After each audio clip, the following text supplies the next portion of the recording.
हाय दोस्तों, कैसे हैं आप लोग। उम्मीद करते हैं आप मस्त होंगे और पढ़ रहे होंगे। आज इस वीडियो में हम लोग घातांक एवं करड़ी में ही जो इस तरह के सवाल प्लस वाले थे वो तो देख लिए। आज हम लोग गुणा वाले सवाल देखेंगे। यानी पिछली वीडियो में प्लस माइनस और दोनों अलग अलग और दोनों एक साथ वाले सवाल देखे गए हैं। आज इस तरह से जो गुणा वाले सवाल होते हैं करड़ी में उसको देखा जाएगा। जय हिंद दोस्तों, मैं प्रदीप कुमार। बिना टाइम गवाए शुरू करते हैं। तो देखिए आपके सामने हमने पहला सवाल लिखा है कि करणी में 5, फिर करणी में 5, करणी में 5 और इनके बीच गुणे का सिंबल होता है और ऐसे कह रहा है कि ये अनंत तक जाए तो इसका मान क्या होगा। याद रखिएगा, जब भी बात इस तरह के सवाल के आते हैं तो आप सीधे सीधे जो अंदर होता है वैल्यू वही उसका आंसर होता है। यानी अगर हम कहें इसका आंसर क्या है तो आप कह देंगे 5। ठीक है, एक बात ये सीधे सीधे समझ लीजिए कि जब भी मान होंगे ये सीधे सीधे 5 होंगे। अब आइए हम लोग समझते हैं ऐसा क्यों होता है, इस बात को समझते हैं। अगर हम कह दिए कि ये x बराबर करड़ी में 5, फिर करड़ी में 5, फिर करड़ी में 5 और ऐसे अनंत तक जा रहा, तो अगर हम इसका वर्ग करें तो हम क्या कहेंगे, एक्स स्क्वायर बराबर, हम क्या कहेंगे, एक्स स्क्वायर बराबर, ये वर्ग करेंगे तो एक बार करणी हटेगी तो ये 5 आ जाएगा, फिर करणी में 5, फिर 5, ये ऐसे होता रहेगा। ठीक है, अगर इतने के बराबर x है तो हम कह सकते हैं कि एक्स स्क्वायर बराबर इसके बराबर x मान लें तो यहाँ हो जाएगा 5x। एक x से एक x कट गया तो यानी अब क्या कह देंगे, x बराबर 5। तो इसीलिए कहा जाता है जब गुणे के रूप में करणी में कोई संख्या हो और वो अनंत तक जाती हो तो हम कह देते हैं कि जो संख्या होती है वही उसका आंसर होता है। जैसे मान लीजिए एक सवाल और लेते हैं। यहाँ हम कह दिए क्वेश्चन में, यानी क्वेश्चन नंबर 2 कि करणी में 3, करणी में 3, करणी में 3, करणी में 3 क्या होगा भाई इसका मान, तो हम कह देंगे कि इसका आंसर जो होगा वो डायरेक्ट होगा 3। बात आई समझ में, यानी क्या हो जाएगा, डायरेक्ट इसका आंसर हो जाएगा 3। देखिए आपके सामने ये लगे हुए, ये तो इसका पूरा हम कहते हैं विस्तार मेथड जो रहा और इसी को हम डायरेक्ट ऐसे कहते हैं। मान लीजिए अगर अगला सवाल हम आपसे कह दिए कि करणी में 7, फिर करणी में 7, करणी में 7 और ये अनंत तक जा रहा है तो इसका मान क्या होगा, तो आप डायरेक्ट कहेंगे कि इसका आंसर क्या होगा भाई, 7 होगा। बात आई समझ में, क्लियर है। चलिए एक सवाल और देखते हैं, लेकिन पहले इसको मिटाते फिर देखते हैं। नंबर 4 में कहा है कि x बराबर करणी में 15, करणी में 15, करणी में 15 अनंत तक गया है। अगर ये सिंबल नहीं भी लगेगा, ऐसे डॉट डॉट कर देगा तब भी मानिएगा कि वो अनंत तक ही गया। तो कहा है कि x स्क्वायर प्लस 4 का मान क्या होगा, ये सवाल पूछा गया है। ठीक है, तो सीधी सीधी बात, अगर आप x का मान निकालेंगे, ये अनंत तक जा रहा था, आप कह देंगे 15 होगा। अब इसका मान पूछा है तो एक्स स्क्वायर प्लस 4 बराबर, यानी इसका मतलब क्या हुआ कि 15 का स्क्वायर प्लस 4 तो 225 प्लस के 4 यानी 229। बात समझ गए हमारी, 229 ये आपके आंसर हो जाएंगे। क्लियर है। चलिए मैं थोड़ा सा इसको साफ लिख देता हूँ, 229। ऐसे सवाल होते बहुत आसान है, इन सब सवालों के लिए ज़्यादा परेशान होने की ज़रूरत नहीं है, बहुत ही इजी होता है ये। चलिए आइए, अगर इसी में मान लीजिए आपसे कहे कि ये अनंत तक ना जाए, कहीं तक रिपीटेशन हो, जैसे मान लीजिए हमने कह दिया कि x है करणी में, फिर x है करणी में, फिर x है करणी में और ये ऐसे n तक जा रहा है, n तक जा रहा है। n कोई संख्या होगी, 5 हो, 20 हो, 10 हो, ऐसे कुछ भी हो सकती है। तो इसको जब आप सॉल्व करेंगे तो आप लिखेंगे x, इसमें जो संख्या होती है वो लिखेंगे x। ठीक है, दूसरी बात 1 माइनस, ठीक है, 1/2 के पावर n, यानी इसको ऐसे भी लिखेंगे। इसके अलावा क्या इसको लिखेंगे हम, x इसका गुणा इसमें करेंगे तो 2 के पावर n -1/2 के पावर n, ये भी लिखेंगे। समझ रहे हैं बात? जितनी बार रिपीट होगी उतना उस पर पावर चढ़ा के, यानी 2 पे उतना पावर चढ़ा के फिर मान निकाल लेते हैं। जितना नीचे आएगा उससे एक कम उसके ऊपर लिखते हैं। जैसे समझिएगा, एक सवाल यहाँ एक एग्जाम्पल के तौर पे लेते हैं। हम कह दिए कि 3 करणी में 3, फिर करणी में 3, फिर करणी में 3, यानी इसका मतलब ये कितनी बार आया भाई? 1 2 3 4 बार। तो आप क्या लिखेंगे? लिखेंगे 3, यहाँ पर ऐसे 2 के पावर 3 और फिर 2 के पावर 3 -1। ठीक है, यानी इसका मतलब क्या हो गया कि आप लिखेंगे 3। ठीक है, और इसका मतलब क्या हुआ? 8। 2 के पावर 3 का मतलब हुआ 8। यहाँ फिर हो जाएगा 8 में से 1 घटेगा तो आप कह देंगे 7। यही आंसर हो जाता है। अब ये कैसे होता है थोड़ा सा आइए हम लोग समझते हैं।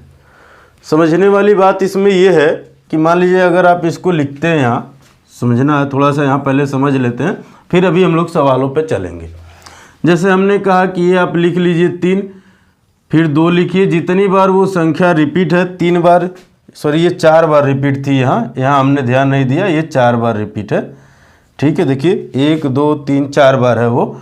तो अब यहाँ हो जाएगा, ये हम ध्यान नहीं दिए उसकी, उससे दिक्कत हुई है। तो ये हो जाएगा 2 पे 4 -1। ठीक है, यानी इसका मतलब क्या हुआ? ये हो जाएगा 16 और 16 में से 1 घट जाएगा तो ये आएगा 15। ठीक है, अब आइए समझते हैं। तो ये जितनी बार रिपीट है ऐसे लिखिए 3, उतना उस पर पावर चढ़ा दीजिए। अब ये होता कैसे, इसको हम दूसरे रूप में समझें। ये कितनी बार आया भाई? 2 पे 4 में। तो अब यहाँ आप इसको ऐसे लिखेंगे 2 पे 1 कम, 2 पे 3 प्लस, फिर 2 पे 2 प्लस, 2 पे 1 प्लस, 2 पे 0। ये कब तक लिखना है? जब तक कि वो 0 ना आ जाए। ठीक है, अब इसका मतलब हुआ 2 पे 3 का मतलब हुआ 8, ये हो गया 4, ये हो गया 2 और ये हो गया 1, इसका मतलब हो गया 16। अब ये हो जाएगा 3 ऐसे। फिर इनको जब आप सॉल्व करेंगे तो ये हो जाए 8 4 12 तो 14 1 15। तो आप कह देंगे 3 पर 15/16। अब आपके मन में आ रहा होगा कि सर जब ये उससे आसान तरीका है तो फिर हम इसको क्यों अप्लाई करें? अप्लाई ये इसलिए करना है, मैं आपको ये इसलिए सिखा रहा हूँ। अभी मान लीजिए ये करणी में जो भी संख्याएं चल रही हैं, यहाँ घात जो है 2 का चल रहा है ना, सब में 2 2 का घात है। तो आपने क्या किया, ये 2 पे पावर चढ़ाकर लिख दिया। लेकिन जब घात 3 का चलेगा तब वहाँ क्या होंगे? तो वहाँ हमको ऐसे ही करना होता है। यानी ये जो 2 लिया जा रहा है, ये फार्मूले का जो 2 है आप भी, मैं आपको पहले पढ़ाया हूँ कि अगर ये करणी लगा है तो इसका मतलब होता है कि 1/2। इसका मतलब होता है 1/2। अब ये बात समझिएगा कि कितनी बार है? n बार है, तो इस पे पावर चढ़ जाता है n, और उसको फिर हम क्या कर देते हैं, इसमें से इसको माइनस कर देते हैं तो इसका फाइनल मान आता है। और यही बात यहाँ किया गया है।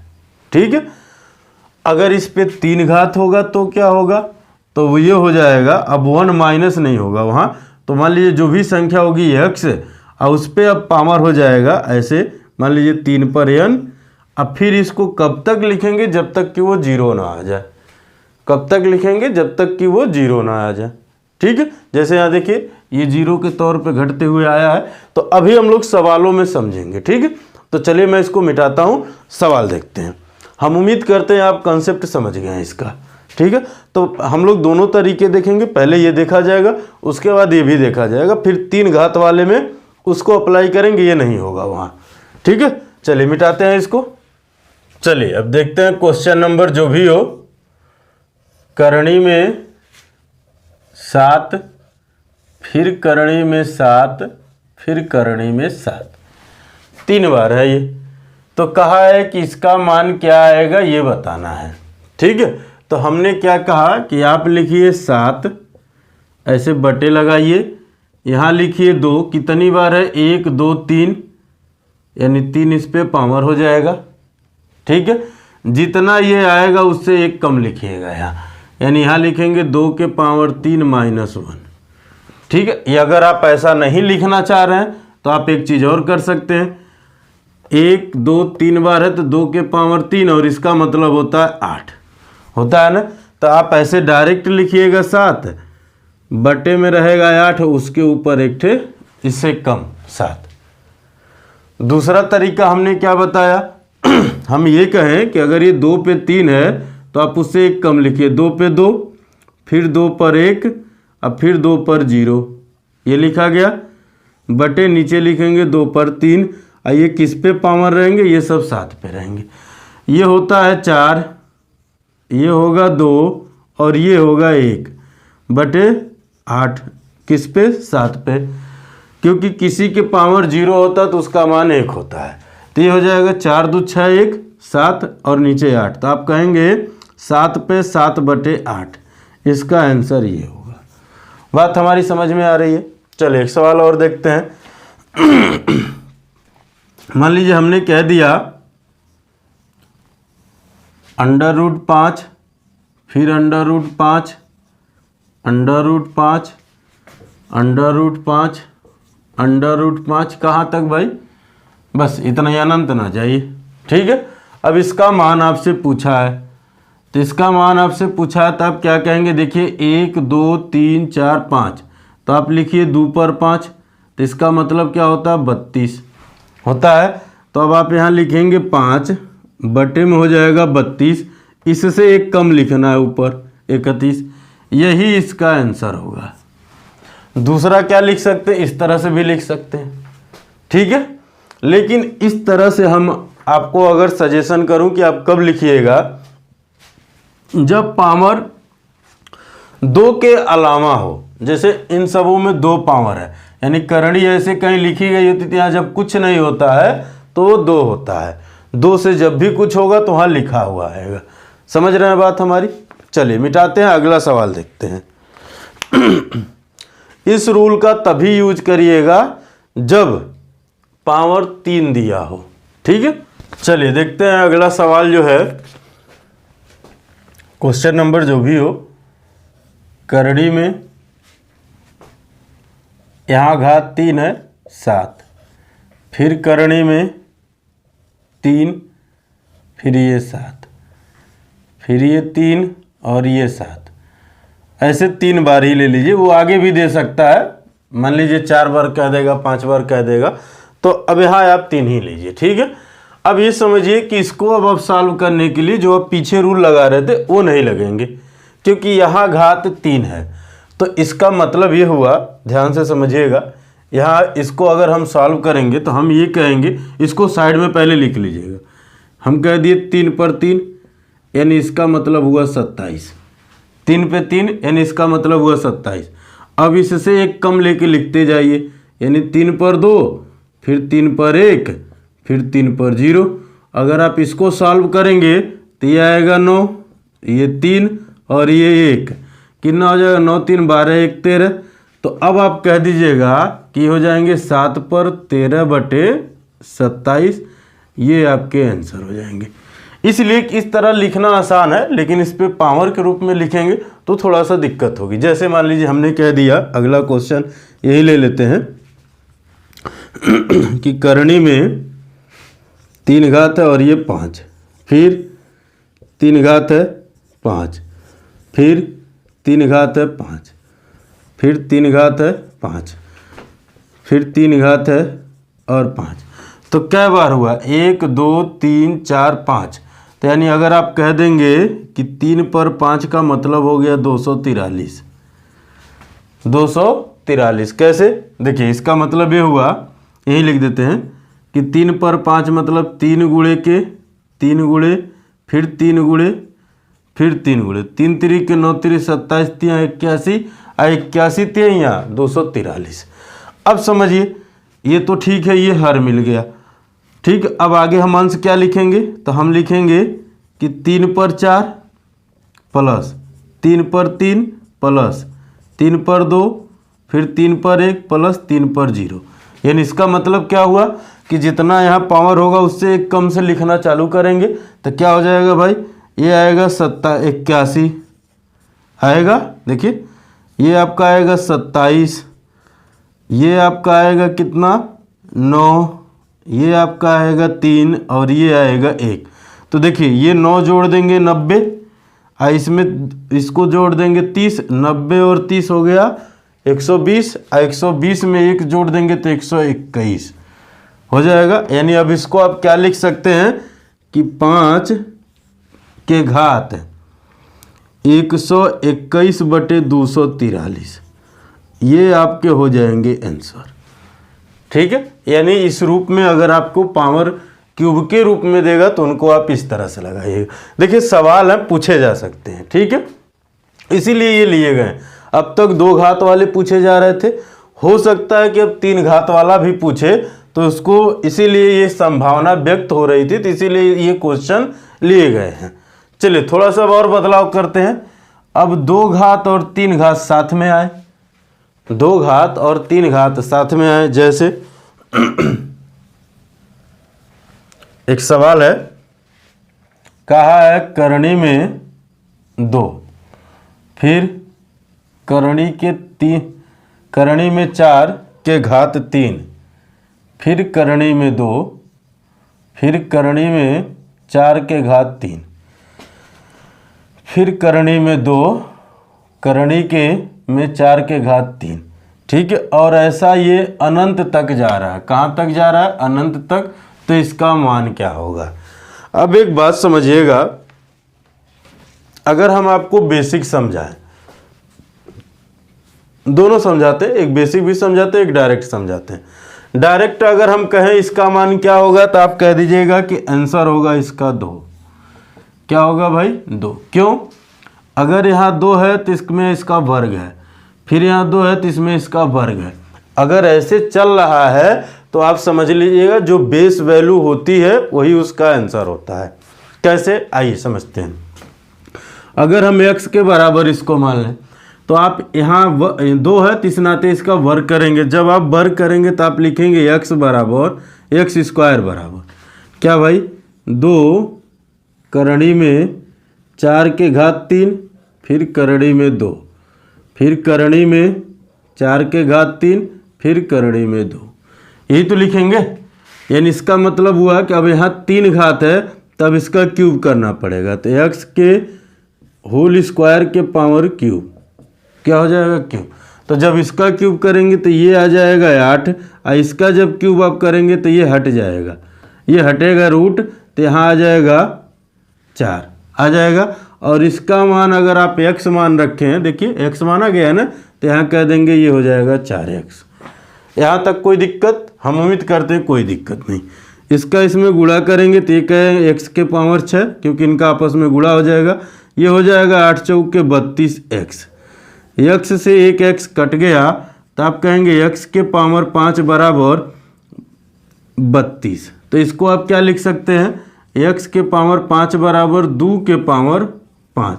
बेस बराबर हो गए, सॉरी घात बराबर हो गए तो बेस भी बराबर होंगे, तो x का मान हो जाएगा 2।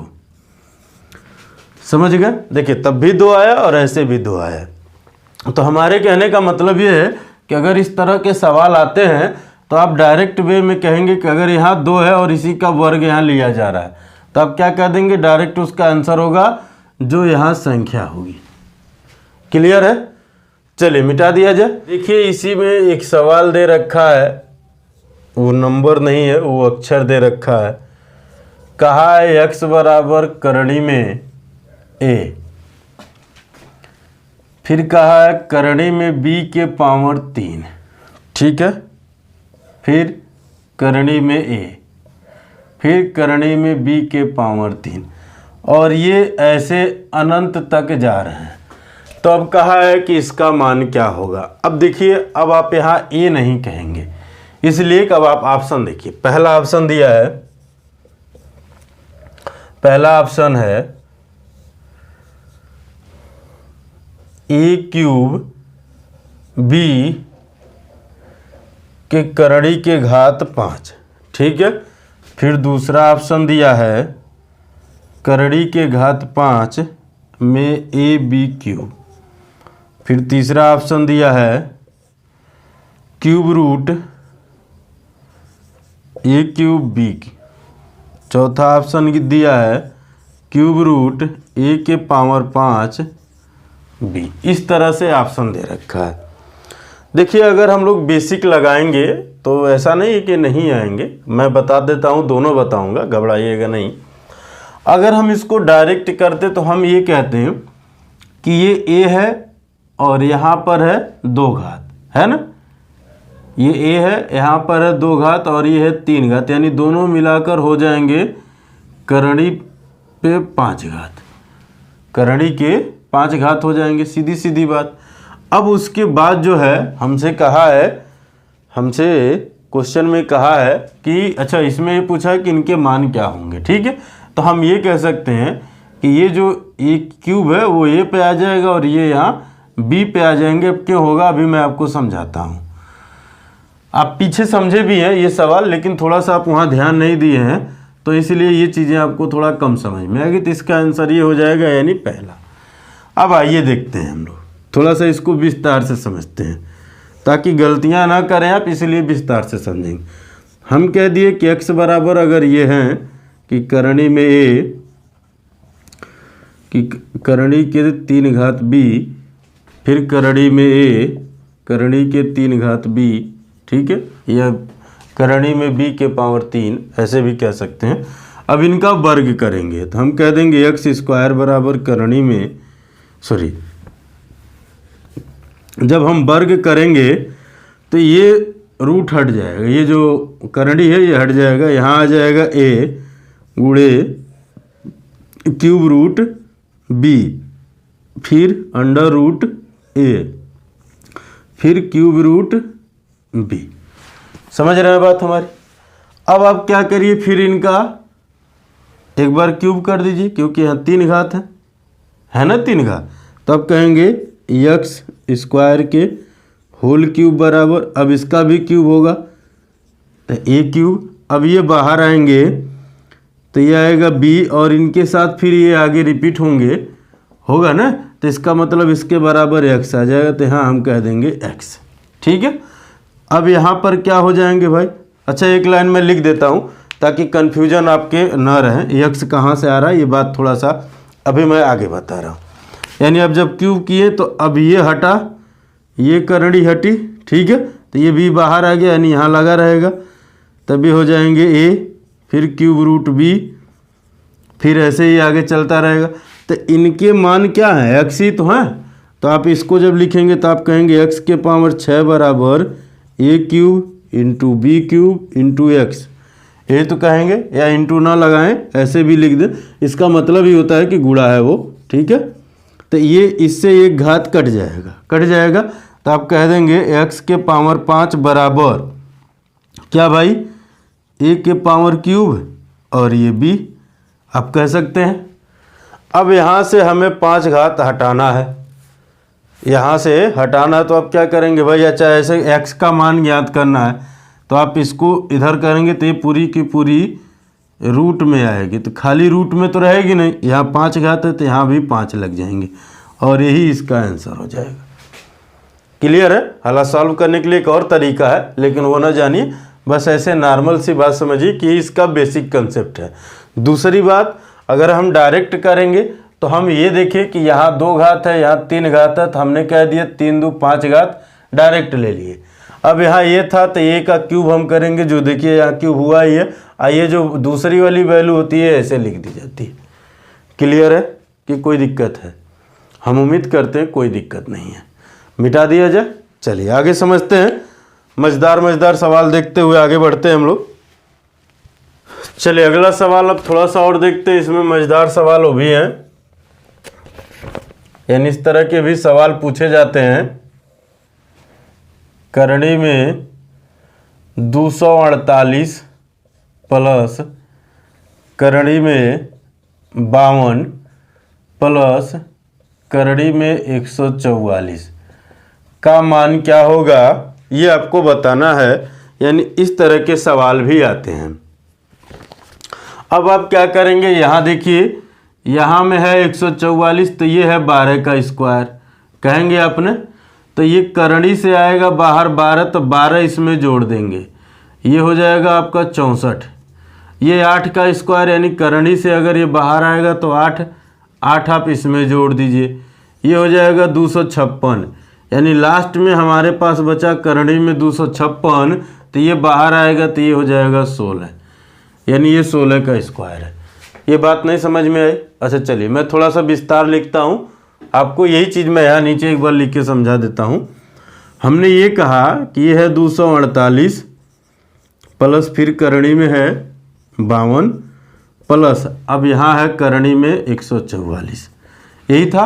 अगर आप इसको सॉल्व करते हैं स्टेप बाय स्टेप तो आप क्या कहते हैं कि 248 करणी में, फिर करणी में 52, आइए 12 का स्क्वायर है तो यहाँ प्लस 12, यानी इनको जोड़ लेते। तो अगला स्टेप ये लिखते,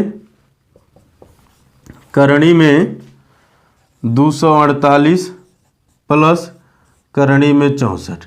अब इससे बाहर आता तो हम यहाँ फिर लिखते कि करणी में 248 प्लस के 8। अब फिर ये जोड़ते इसमें तो हम कह देते 256, 256 से बाहर आता 16, तो ये आपके आंसर। एक ही चीज़ को कई बार लिखने से अच्छा है कि आप यही डायरेक्ट कर लीजिए। आप देखिए ये 12 का स्क्वायर है यानी 12 इसमें जोड़ दीजिए, यानी 64, 8 का स्क्वायर हुआ 8 इसमें जोड़ दिया यानी 256, वो किसका स्क्वायर है तो 16 का। इसीलिए स्क्वायर याद रखिए। मैं ये सोच रहा था कि इसको मैं स्क्वायर में आपको पढ़ाऊँगा, लेकिन हम कहें कि करणी है, चलो यहीं पढ़ा दे, स्क्वायर में कुछ हल्का रहेगा तो और चीज़ें देख ली जाएंगी। ठीक है, आइए अगला सवाल एक समझते हैं। यहाँ पर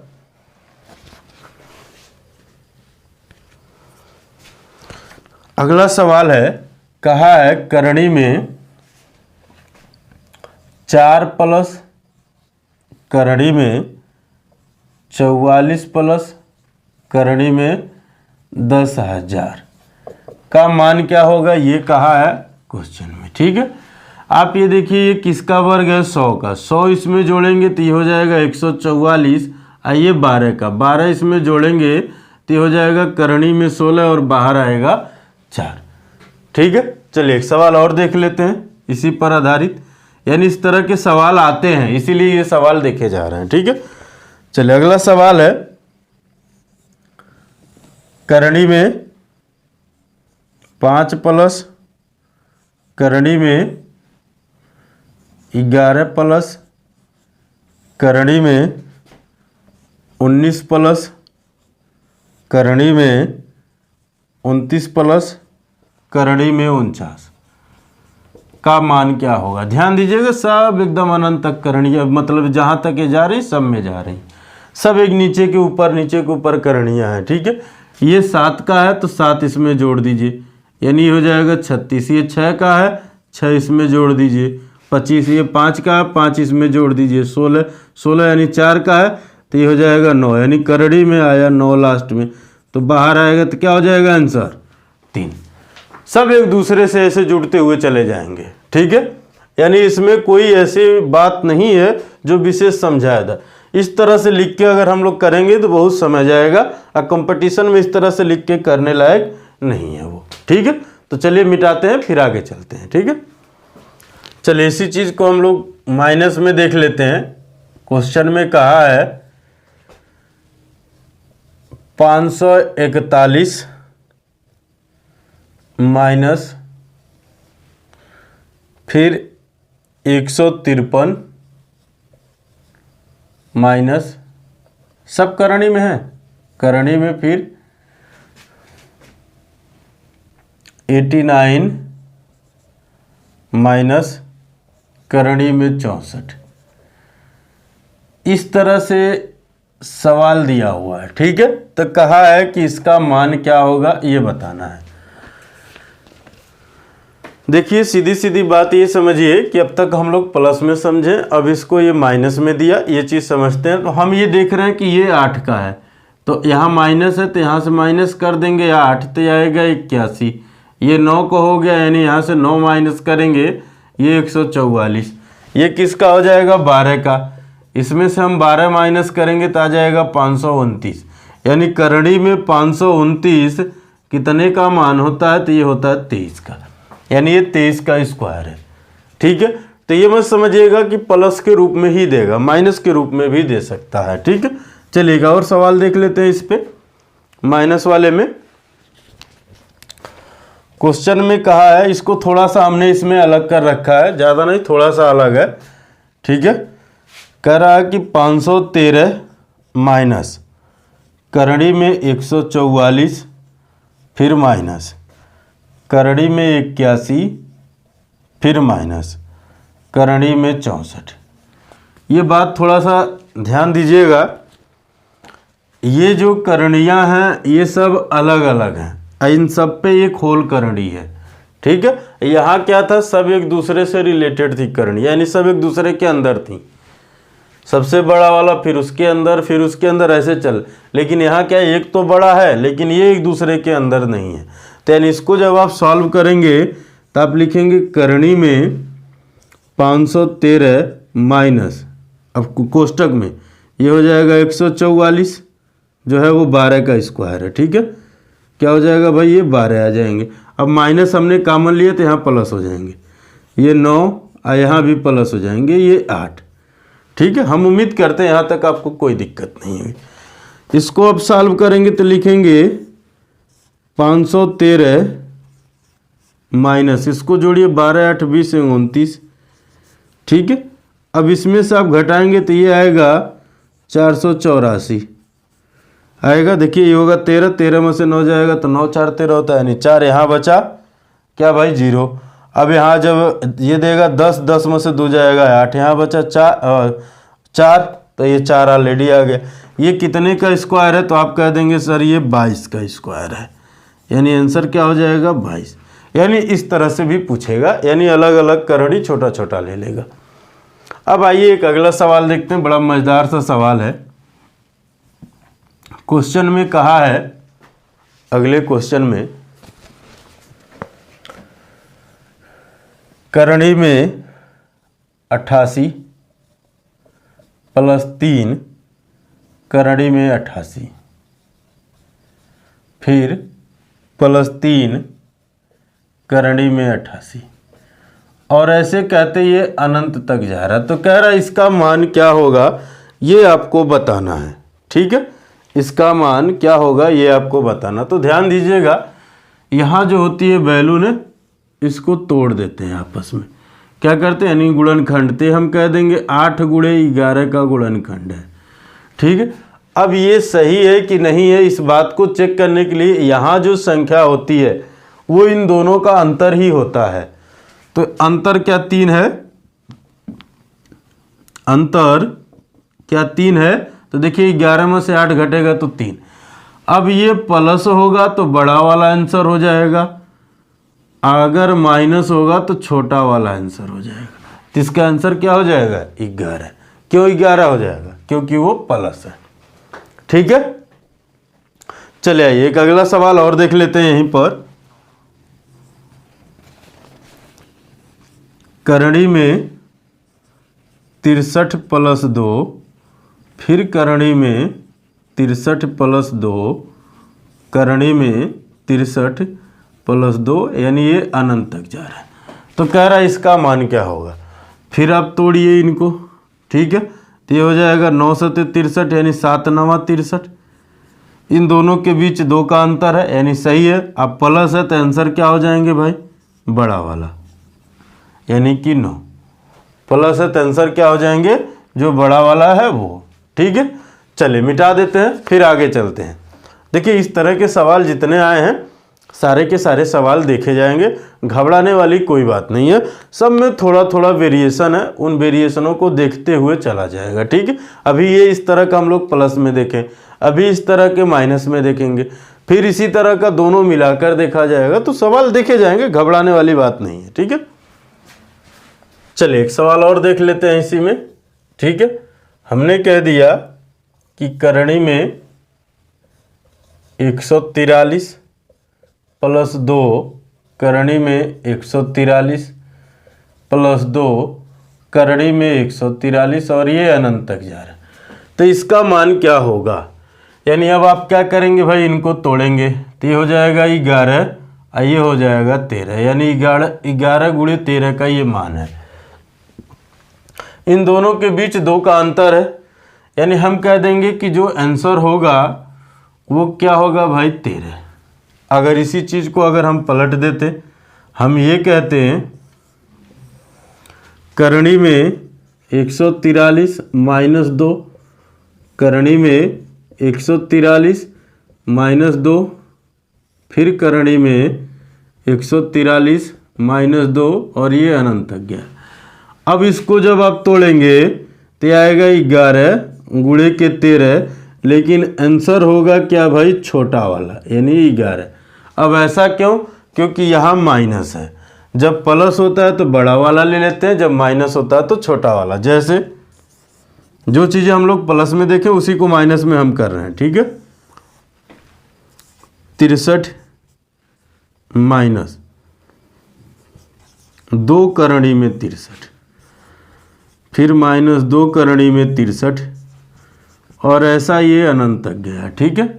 ऐसा कहाँ तक गया भाई? अनंत तक गया। फिर इनको तोड़ दीजिए, 7 गुणे 9, तो आंसर क्या हो जाएंगे भाई? छोटा वाला।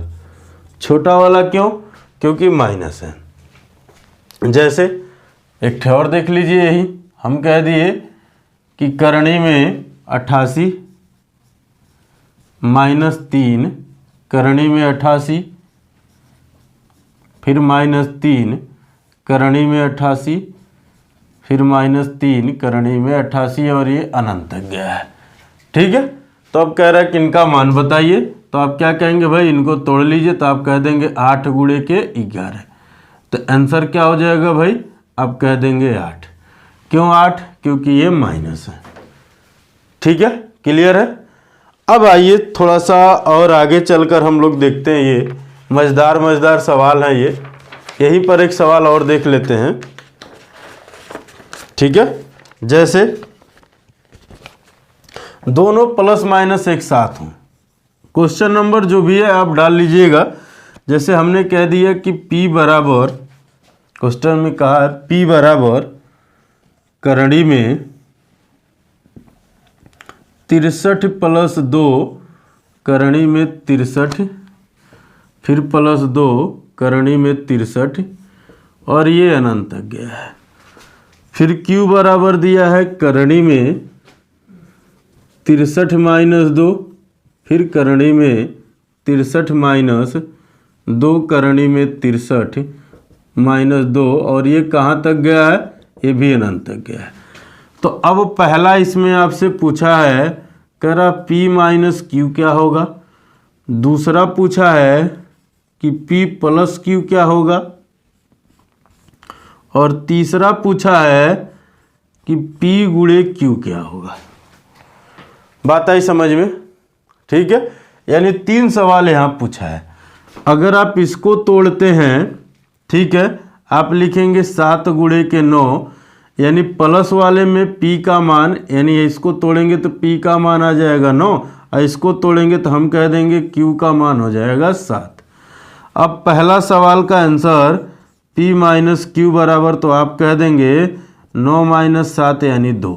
यहाँ जो लिखे गए होते हैं यही इन दोनों का अंतर होता है। दूसरा सवाल P प्लस Q बराबर 9 प्लस 7 यानी 16। और तीसरा सवाल P प्लस Q बराबर, P इंटू Q बराबर 9 गुणे 7 यानी 9 सते के 63, यानी ये जो वैल्यू दी होती है वही उनका गुणनफल होता है और ये जो वैल्यू दी होती है ये उनका अंतर होता है। ठीक है, तो अब से समझ लीजिएगा, अगर गुणा वाला पूछेगा तो जो संख्या दिया रहेगा वही आंसर होगा। अंतर पूछेगा तो जो करणी से बाहर लिखा गया है वो उनका अंतर है। योग पूछेगा तो इनका मान निकाल कर जोड़ लीजिएगा। यानी इस तरह के सवाल भी पूछे जाते हैं। चलिए एक सवाल और देख लेते हैं ताकि कन्फ्यूजन आपके दूर रहे। ठीक है, मिटा दें इसको। चलिए एक सवाल और देख लेते हैं। क्वेश्चन में कहा है x बराबर करणी में 143 प्लस 2 करणी में 143 प्लस 2 करणी में 143 कहाँ तक? अनंत तक। दूसरा y बराबर कहा है कि करणी में 143 माइनस 2, करणी में 143 माइनस 2, करणी में 143 माइनस 2 कहाँ तक? अनंत तक। ठीक है। अब हमसे कहा है कि x प्लस वाई बराबर क्या है ये बताना है। ठीक है, तो सबसे पहले इनको तोड़िए। ये होगा 11 गुणे 13। अब ये प्लस है तो हम कह देंगे x बराबर 13। अब इनको जब तोड़ेंगे, ये 11 गुणे 13, ये माइनस है तो हम कह देंगे y बराबर 11। अब इनको कहा है कि इनका योग क्या होगा, तो ये हो जाएंगे 13 अब प्लस 11, दोनों को जोड़ लेंगे तो हो जाएगा 24। यही इसका आंसर है, यानी इन दोनों का गुणनखंडों का जो योग होगा वही x प्लस वाई का मान होगा। क्लियर है? चलिए, हम उम्मीद करते हैं ये बातें आपको समझ में आ गई हैं। तो आज की वीडियो हम लोग यहीं समाप्त करते हैं। मिलते हैं एक अगली वीडियो में इसी टॉपिक में जो बचे हुए सवाल हैं उनके साथ। तो जय हिंद दोस्तों, वीडियो देखने के लिए आपको बहुत बहुत धन्यवाद।